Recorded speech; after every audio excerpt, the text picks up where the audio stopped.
PUSHOK Good Bedtime Stories for Kids. Today we have a book named PUSHOK Good Bedtime Stories for Kids. I think they're so pretty. I hope you guys really enjoy it. I love it. Please give this video a like if you enjoy it, and don't forget to subscribe for more stories. Thank you, reading. So, here we go. One cold winter day, PUSHOK went missing. Concerned, Miriam looked all over for him. "PUSHOK, PUSHOK," she called. At last she heard a faint meowing coming from the tree next to her. She looked up, and at the same time PUSHOK jumped into the safety of her hands. He had wounds all over his body. It turns out that as he was hunting, he was ambushed by a dog that bit him. PUSHOK barely managed to save himself in the tree. But staying home was not an option. PUSHOK had to hunt to bring in food. This time, Miriam would always be by his side. She carried a heavy stick at all times and would not hesitate to use it. Gradually, life in the city was improving. The Russian army had established a supply route to Leningrad that led through the frozen Ladoga Lake. The Germans bombed it relentlessly, but they could not break the road of life, which was the name Leningraders gave it. As precarious as Miriam and PUSHOK's situation was, they still found time to have fun. Their favorite pastime was playing checkers. Can you imagine playing checkers with a cat? No. There are a few things you need to know first. Cats are intrepid thinkers, therefore you should keep up the pace.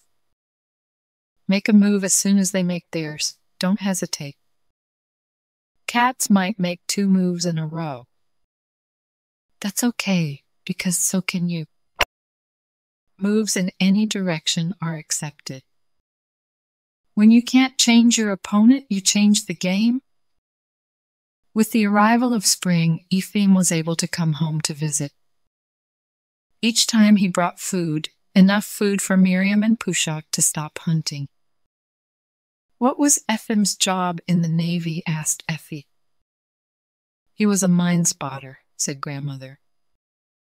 He would stay on the deck of a fast patrol boat called a cutter and scout for mines that the Germans were laying.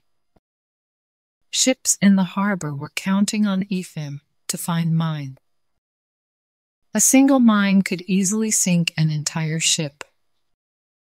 One day, the skipper told Efim that he could go home to see his mom and that this time he could stay overnight.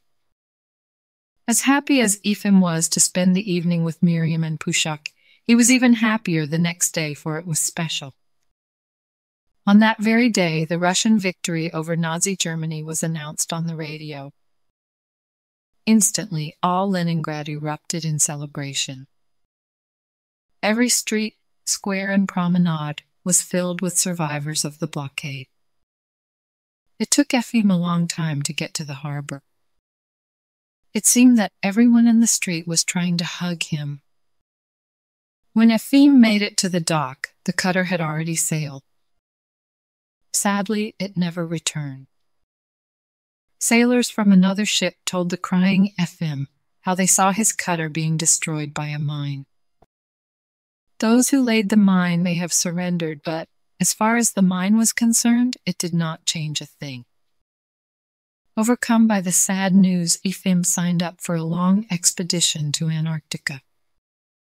All this time when he was away, PUSHOK kept Miriam company. PUSHOK lived long enough to see Efim get married, and for Efim's first daughter, your mother, to be born.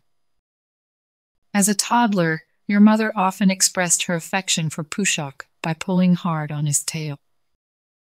Not once did PUSHOK lash out, scratch, or bite her. Overall, Efim's time in the Navy as a mine spotter, a sailor, and a dock worker amounted to more than 60 years. This was quite a milestone. One day, the Navy sent a reporter to interview him. The reporter published everything Efim told him about himself, about Miriam, and about Pushok. Touched by Pushok's bravery, people started sharing stories about wartime pet. Stories that their parents or grandparents shared with them. It turns out that Pushok's conduct, as exceptional as it was, wasn't unique. During hard times, some pets were acting in ways you would not expect from an animal. Grandmother then left, but Effie was still thinking about Pushok. She looked at Leo, who looked straight at her. He appeared more mature to her now. Effie opened the checkers box and put pieces on the board. Intrigued, Leo sniffed them. "Let's play Leo," Effie said, and she made the first move. The end. Good job, friends. Thank you so much for reading with me. Bye, I'll see you next time.